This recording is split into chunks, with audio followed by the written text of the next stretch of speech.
we are moving from a rescue to a recovery mode. We do not expect to find anyone else alive in the area. That's the governor of Kentucky saying 12 people are confirmed dead in that crash.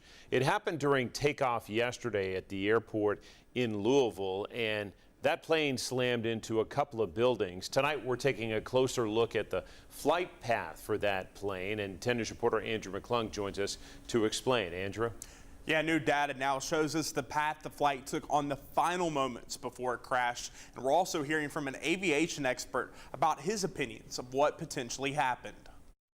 The ill-fated flight pushes back from Louisville International Airport at 5:02 p.m. local time. It's filled with cargo and fuel, lots of both. Using FAA flight data, we can track precisely where it went. It taxis around the airport's westernmost runway and then gains speed as it attempts to take off from 17 right, the longest of the airport's 2 runways. You can see the flight path drift, if ever so slightly, to the plane's left as it nears the runway's end. This is where cell phone video records a fire coming from the plane's left engine, one of the 3 engines on the MD-11. Here's aviation expert Greg Fife.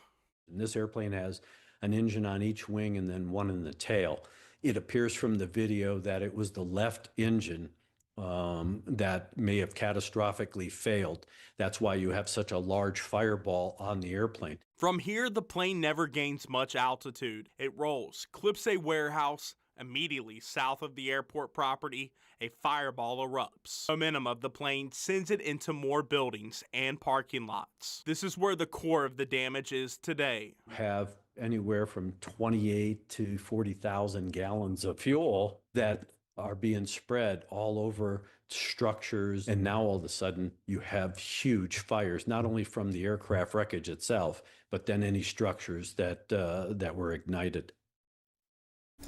The flight was bound for Honolulu, Hawaii. There were 3 crew members on board. We will continue to provide updates on air and online about the investigation.